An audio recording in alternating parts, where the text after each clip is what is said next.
Hello, everyone. Welcome to the Tennis.com podcast. I'm your host, Nina Pantic. My co-host, Irina Falconi, is missing in action because she's doing commentary at the U.S. Open. We caught up with Caroline Wozniacki. She really needs no introduction, but she is a former number one who has won 30 titles, including the 2018 Australian Open.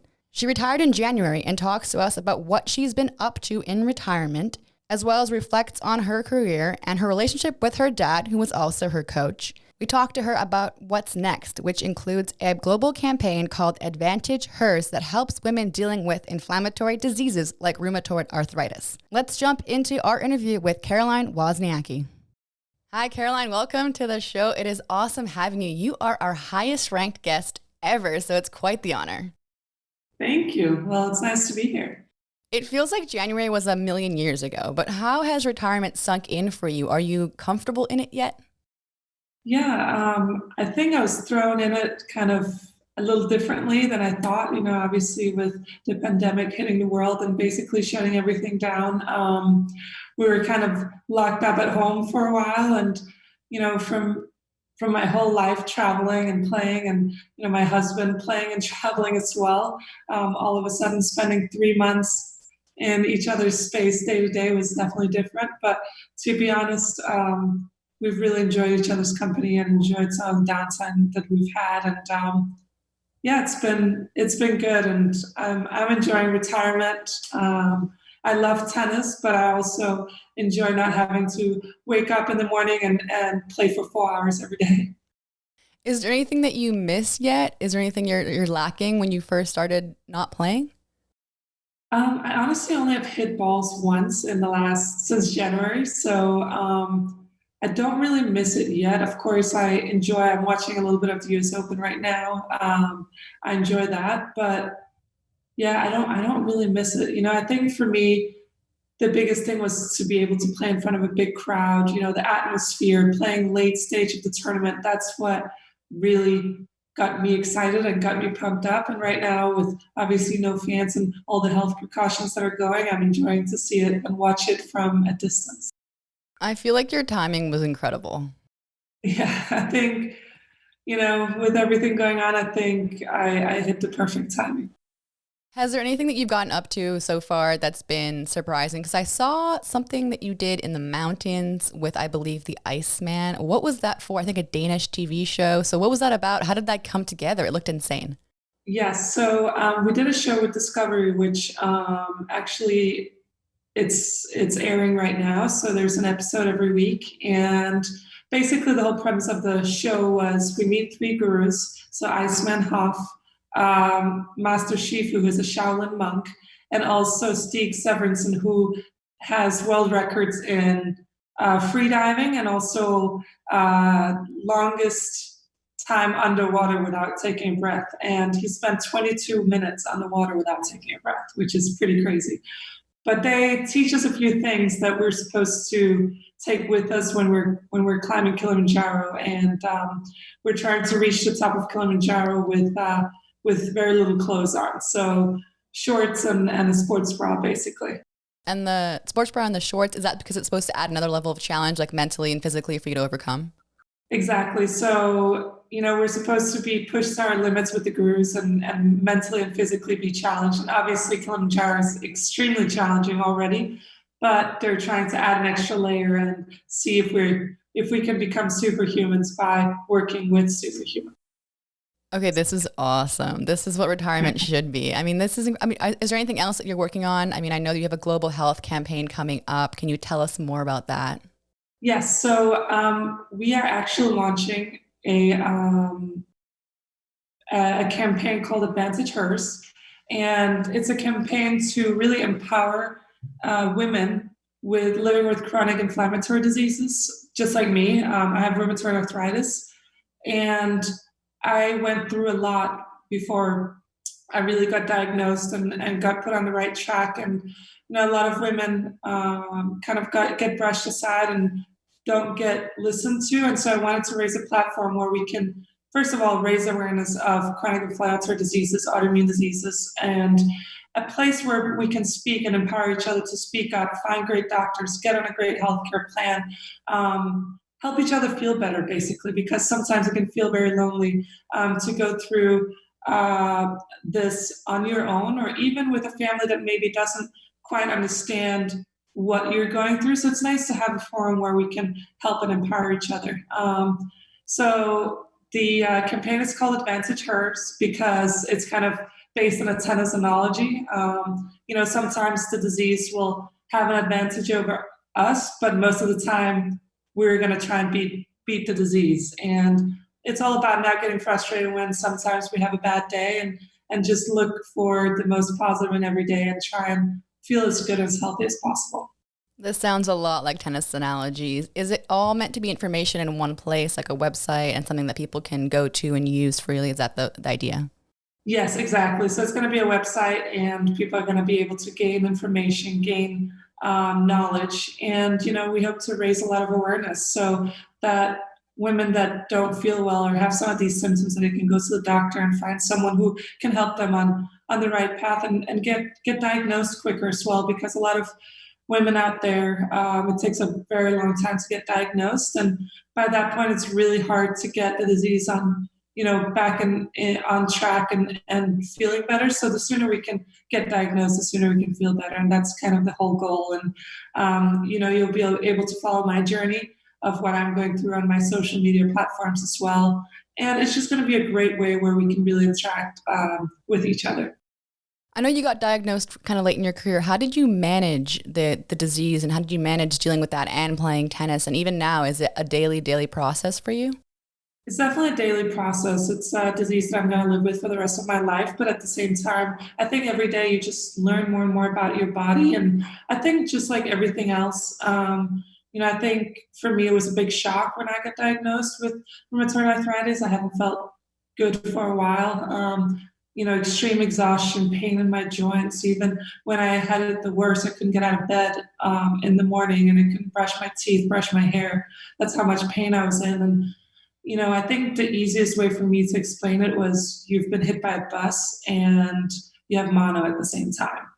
And, the thing is, you look fine, you look healthy, so nobody really understands what you're going through with, if you have a broken arm, it's clear that you have a broken arm and people can understand that. But I got dismissed by quite a few doctors before I got my diagnosis. And it was only because I was so pushy and so sure that something wasn't right that I finally got diagnosed and got put on the right plan. So, I really hope I can inspire and empower a lot of women with this. And, playing professional tennis with RAs is definitely not easy, but, I'm such a competitor, and I was determined not to let it slow me down. And of course, there's some bumps along the way, but I won one of my biggest events of my career with RA.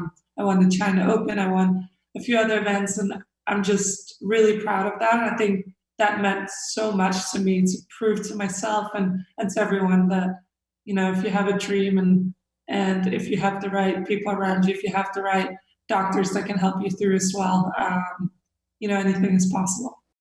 It sounds like fitness and working out is going to be a part of your life forever. I mean, you have a six-pack too already, so you're crushing it.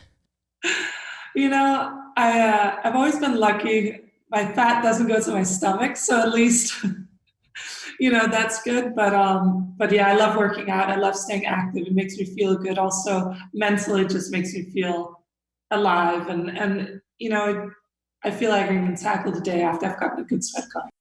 Is David part of your workout life? I mean, you guys hanging out every single day together. Surely you're also working out together, working together, eating together, everything.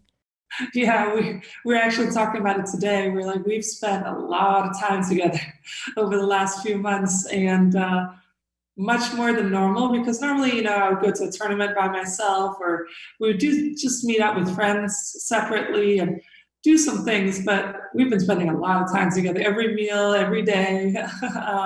But you know what? It's cool as well. And I think when we have survived this, I think this was a good challenge for our marriage, and we've done well so far. So I'm very positive about the future. It does kind of show, if you can go through quarantine together, you can probably get through anything in the next couple of years in the future for sure. Exactly, that's what we're talking about. And it's been great also because, yeah, as you said before, we've definitely worked out together. We go for runs, we go for walks, we go to the gym. We love to stay active. He can be a little crazy when it comes to diets. He tries like weird things, like not eating for 3 days, which would be something I would never do. So, we have some differences sometimes on the food department, but the main thing is we're both trying to stay healthy and both trying to, just do life the best we can. You're both obviously saved up a lot of money, earned a lot of money already, but you both kind of launched into retirement almost the same time. Was there any uncertainty over like, okay, like what are we doing next? Like we've been basketball players and tennis players forever. Like what now? Yeah, I think you, as an athlete, you know that eventually it's going to come to an end, and I thought about it for a while and just kind of what do I want to do in the future. And for me, raising awareness of this disease and chronic inflammatory diseases and helping women out there, helping people out there to feel better, that's a big passion of mine and something that I'm really proud and happy to do. And I'm really excited to come out and talk to women as well and hear their journeys, hear their struggles, hear their wins, and that makes me feel really, really good. And I hope we can help a lot of people out there. And for David, I think he started a family business a couple of years ago. They're actually in the reinsurance business, and they're killing it. So he is doing really well. He's keeping busy with that, and he plays a lot of golf. So he's trying to become a scratch golfer. So I think it doesn't be retirement. That sounds like retirement. And yeah, for me, I have a lot of other things going on. I still have a lot of my sponsors and stuff like that. Obviously, COVID has made things a little different, but we have a lot of things going on right now, which is nice. Hey everyone, you're listening to the Tennis.com podcast with special guest Caroline Wozniacki. She's telling us what retirement and quarantine life has been like with her husband, David Lee. Keep listening. Have you tried other sports too? Have you tried golf? Because everyone says because you play tennis, you can play golf, but I don't believe that for a second. See, I get really frustrated because the ball's standing still. And if I don't hit it perfectly every time, I get so mad because in tennis, if the ball's right there, you should be able to do anything with it and hit it as hard as possible. But golf is definitely a really hard sport. So I'm trying. I go in waves when I want to play and I don't want to play. What about basketball? Any play of that with David? So, we're talking about it, and I don't mind rebounding for him or doing something or helping him out. I can't jump. I'm very athletic in general, and I think David would say that too if he was here. But jumping is just, and for some reason, basketball, I'm just not very good. Put me in soccer, put me in swimming, whatever. Like, I'll be decent. Basketball, I'm not very good, but he plays a lot of tennis actually too, so he enjoys that. Whereas for me, I enjoy running, I enjoy yoga, I enjoy doing stuff like that. It's not for everyone. I mean, you ran a marathon. Do you have plans of ever running another one? Yeah, I was thinking about it actually. I think I would definitely want to run another one. I said when I finished New York a few years ago, I said I'll never run another marathon, but now I'm definitely coming around to the idea of maybe doing it again. It was definitely a challenge. It was one of the hardest things I've ever done, but it was such a cool experience and one of the only trophies I have up at home. You mentioned you want to stay in tennis, and I heard that you're going to do some commentary. Is that something you've always wanted to do? Is that something you're going to pursue? Is it more like, let's try it and see how I feel and stay connected? Yeah, so I think it's something that I've definitely thought about, and I definitely want to see how I feel about it, how I like it. I think it would be a great way for me to still be in tennis without, all the hard on-court work. And I love the sport. I love the people in the sport. And I think I have a lot of knowledge about, our sport. And I think I could give a lot to the person out there watching. And I definitely want to try it, see how I feel. But I could see myself doing a lot of studio and commentating in the future. Have you watched people commentate and thought oh, I like that, or I'd want to do that, or I like hosting more and being on camera more? I think I really enjoy the hosting, and being in the studio. I enjoy that a lot. I think the commentating, I'll have to see how I feel about it, but I definitely have people that I prefer listening to over others. But at the end of the day, I think everyone has their individual kind of style of doing things. And I think you just need to kind of do it your own way and just hope that people like it.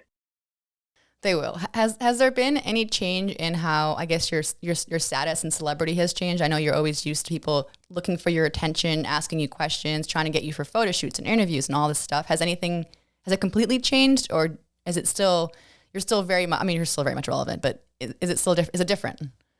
To be honest, I haven't felt the difference. Obviously, having the lockdown and everything else, I just wanted to take a little breath and take a deep breath and just enjoy some downtime, because I've been on the go for over 20 years. So it's been really nice that I can just take a deep breath and recharge. And now I'm ready to do more stuff, and I'm excited for it. But I really don't feel a difference in the off-court things. I think because, I don't know, I think because I've been on tour for so long, I just feel like people will always see me as the tennis player in one way or the other. And I think that's okay. Sometimes people feel they have to really disengage from their tennis identity, but your situation, I think, is very different. I think it's okay to have that forever. Yeah, I love, my tennis identity. It's given me so much in life, and it's part of who I am, and I've worked so hard for everything I've done on court, and I think I enjoy having that part of me. Of course, there's going to be different layers to me as well, and I'll have time to do more other things and just spending more time with friends and family and actually going places compared to when I was a tennis player. But I think that part of me will always be there. What about your dad? How has he coped with this new life?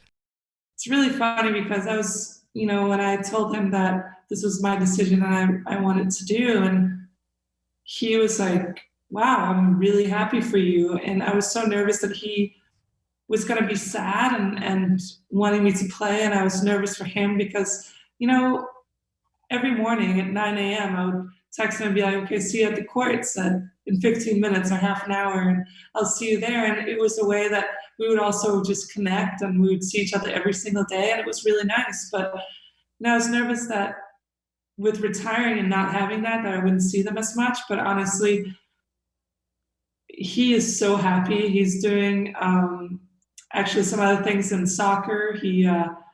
He's helped a few soccer players transfer teams and do stuff like that. So he's very busy, and he's busier than he was before, and he's loving life. So, and I see my parents all the time. They live not far from us in Monaco. So we meet them for coffee or breakfast or dinners all the time. So it's been great. Have you had like a strong working relationship with him always? Because I know some players struggle with having their parent as their coach. Have you guys always been, I feel like you guys have always been this unit. Is that how it's been from the very beginning? Yeah, it really has been. My dad started coaching me when I was 7 years old, and being a very similar personality, sometimes obviously we can, butt heads, but at the same time, he's so cool. He's so understanding. He's such a great dad, but he's an amazing coach. And, I couldn't have had a better person by my side every step of the way. And I've been very, very lucky. I think a few times he was getting a little tired of traveling and he wanted to do some other things. So I tried to have a few other coaches in a few times. But at the end of the day, I just knew that working with my dad was the best way for me. Was he a part of your process, including like when you turned pro? Is that something that you guys sat down and plotted out, or was it something that you were going to chase no matter what? Like it was happening. I just think it came so naturally for me. I think I was so young and playing really well from a very young age, and I turned pro at 15 in Cincinnati, and it kind of just went from there. It was never really. I always had in the back of my head that I was going to go either to Yale, was my thing, Harvard or Yale, or I was going to go to Copenhagen Business School. That was like the three schools that I wanted to go to. And I always thought that, if anything happened, then I could always go and do that. But I just, at 18, I was already top 10 in the world. So it just went so quick. You mentioned some schools there. Is school something you're interested in pursuing? I know you've done a little bit before. What's the plan with that? I really enjoy learning, and I think I did a course at Harvard and did a semester there, and it was really, really interesting and learned a lot. And I actually signed up for I'm doing something more. It keeps getting postponed because of COVID. But yes, I'm definitely going back. I'm going to do stuff at Harvard, and it's really exciting. It's been a dream of mine to properly go to school and do that. So it's been a lot of fun, and just to learn from smart people, smart professors. It's awesome. What are your interests? Is it business? Business is for sure my interest. Business, sports management, business, media. I feel like that whole thing is something I can use in the future. I know you've mentioned media. We also talked about on camera. What about your photo shoot experience? You've done some incredible stuff, and some people say that tennis players should focus on tennis, but I think that when you have an opportunity like SI Swimsuit, why would you not do it? So the SI Swimsuit photos, did you frame them somewhere? Like, how was that experience? Do you think about it a lot? Well, SI has been so much fun. It's some of the most fun shoots that I've ever done. I did it 3 years in a row, and you kind of become part of this family, which is really awesome. And the whole group of people that work there is just so nice and make you feel great about yourself. And I like that they include diversity. And for me, I've done a lot of different shoots over the years. And at the end of the day, we're human too. And when you get opportunities like that, or opportunities like being in Vogue, and Anna calls you up, Anna Wintour calls you up, and she's like, "Hey, you want to shoot over here?" You don't say no to those things. It's a girl dream. So I've definitely done some really cool things over the years, and I definitely wouldn't have changed anything. At the end of the day, I'm always a tennis player first, and I've always been very intense when I've been practicing and always given it 100%. But you have so many hours during the day where you can relax and rewind and just recharge. So it's been really great. The SI Swimsuit one where they painted the bathing suit on is one of the most insane things I've ever seen. That was crazy. I mean, I think it took them 15 hours to paint the bathing suit on me. And I actually was so tired at one point. And I think from like the paint, I actually, what do you call it? Like I fainted halfway through. So they had to grab me, and I had to take some water. We had to have a break, and then went back at it, and then shot really early in the morning, which, it was just an unreal just thing to be a part of. And my parents were like, "Wait, that's not a proper bathing suit? I don't understand." But it was really well done. That takes dedication, and a good thing you're an athlete. You could withstand something like that so many hours. I mean, they picked the right person. Yeah, it was definitely a challenging but a fun experience. Hi, Tennis.com podcast listeners. You're listening to an episode with Caroline Wozniacki. She's telling us all about Advantage Hers, a global health campaign helping women with inflammatory diseases. Keep listening. Let's talk about the Australian Open. Where do you keep that trophy? I know you mentioned the marathon medal might be the only one you've kept around, but where is the Australian Open trophy? It's at my parents. So my parents have all my trophies. Actually, right next to me, I have one trophy because I need a vase for our flowers. So I stole one from them, but they have all my trophies, and they love it. They have it on display at their house, and it looks great at their place. For that fortnight in 2018, did you feel different than you had? Because you'd played so many majors, obviously, beforehand. You'd reached a final before. Did it feel different, that experience that year, or was it just more of things aligning? I really think that it just kind of came together in that event. I got lucky in the second round where I was down match points against Diana Fett, and then I had nothing to lose, and I was playing with house money, as I called it, and I think I just played more freely, and I think it was just supposed to happen. I think there was other years where I felt like it was my time and I was going to do it, and it didn't happen for one reason or another, but it was definitely something that I'd been thinking about and working towards for so long. So I was very proud of that moment. What is more important to you or more special, the number one ranking or that Grand Slam trophy? Oof, that's a tough question. Both are very special to me and for different reasons. I think for me, it was obviously it became harder to get in that Grand Slam because it was so long. But when you really think about it, being number one in the world is really cool. Being number one in the world at anything is pretty cool. And in tennis, in the sport, in the biggest women's sport in the world, I think that's something nobody can ever take away from you. So very few people have done that. And to finish the year number one twice in a row, it's even a fewer select women that have done that. So I would probably say number one in the world, but both things are incredible. I'm so happy I managed to do both. You were also so young when you cracked number one for the first time. It happened so quickly, like you said earlier. Have you noticed a shift in the tours that players are actually now peaking a little bit later? I mean, maybe more men than women, but I think women too have a shot to crack in maybe the mid-20s. Do you agree with that? Yeah, absolutely. I think, I was very young, and we were a couple of players that were very young that got up really quickly. But I definitely see the switch of players playing longer and younger players taking longer to mature and getting to that stage where they peak. So I don't know, maybe if you have an insane talent, if you are really, really good, you're going to break through early. But I think some people also just mature later. Your body matures later. Maybe some people went to college.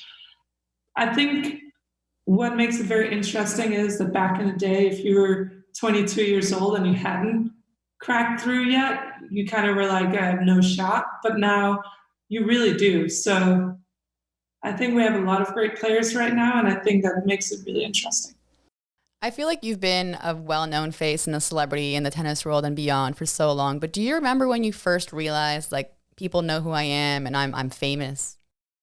It's really crazy because I've come from such a small country in Denmark with 5.5 or 6 million people. And I had my first interview when I was 8 or 9 years old. And since then, it just became more and more. And I remember, I think, the first time someone recognized me on the streets was when I was 10 years old. So from there on, it just became more and more. And I think that's why I've always had a good relationship with the media, because it always came gradually and it wasn't from nothing to a lot. So I kind of grew up with the media following me and being by my side. And I think that definitely made it much easier for me as I got older, and kind of knowing that, whatever you say will be out there. You can be judged for it. So just, try and be as good of a person you can and a good role model for the young kids out there looking up to you. I think you've always come off as authentic too in the media, which is rare in a way to see someone so comfortable. But it makes sense if you started at the age of 9. Yeah, thank you. Yeah, it's definitely something that I don't really think about at this point. But when I was younger, for sure, you learn along the way and you see what is okay and what doesn't work, and then you just go from there. It's a learning process, that's for sure. It sounds like you followed a path from an early age that was kind of laid out and meant to be for you. But did you ever have times of doubt, of questioning, of wanting to stop at any point in your life? I'm such a competitor. I want to be the best at anything I do. And when I was 10 years old, I had to choose between tennis and swimming. I was really good at both. But I think, like anyone, when you work so hard for something and you have a dream and things are not going your way, I think sometimes you have a doubt saying, well, am I really going to be able to reach what I'm hoping for? Am I really going to get there? And, I think just with hard work, dedication, with a great team around me, with my dad by my side supporting me the whole way, it was just meant to be for me. And I got lucky a few times. And also with injuries, I got lucky that I could really push through. And I truly believe that if you work hard at something and if you follow a dream, and you have your passion, you have a great setup around you, you're gonna, like, nothing is impossible. I feel like the team thing is so underrated. No one really notices how important it is to have the right people at the right time. So that's a big thing that you mentioned for sure. Absolutely. I think having a right team around you, getting you in the right direction and keep pushing you forward, to the best of your abilities. I think that's really, really important. And the last thing I want to talk about is Serena. She is still out there. I can't believe it. It's unbelievable. Are you guys still in touch? Everyone talks about your friendship so much. Yeah, definitely. I mean, we just talked yesterday as well. We keep up all the time. I love her. She's so amazing. She's not only an incredible competitor, but also just an amazing friend and person. You know, she's been such a role model for tennis, and both her and Venus have really paved the way for generations to come of women's tennis. So, yeah, it's so great to see that she's still there. I can't believe that she's still playing after so many years. Friendships on tour, I think, are some of the most beautiful things. How did you guys become friends? You know, funny thing. I think I became friends with Venus first. I played an exhibition with Venus in Hong Kong when I was 15 or 16, and we played a doubles exhibition together. And then she asked me if I wanted to play doubles with her in Doha, and we ended up playing doubles together there. And I think Serena was just kind of intrigued who Venus picked out as a doubles partner that wasn't her, and so I think when I got the stamp of approval from Venus, then Serena was like, okay, I think she's all right. And we just started talking more and more and became really, really close. And she's awesome. And I'm so thankful to have had all these friendships that I've gained through my tennis career and on the WTA Tour. And I think those are friendships that are going to last a lifetime. And you get to be an aunt to Olympia, the cutest baby ever. I know. She's growing up so fast and she's so cute.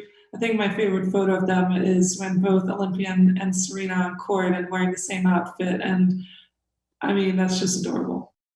Have you thought about having kids yet? I know you're married and you're only 30, but has it crossed your mind?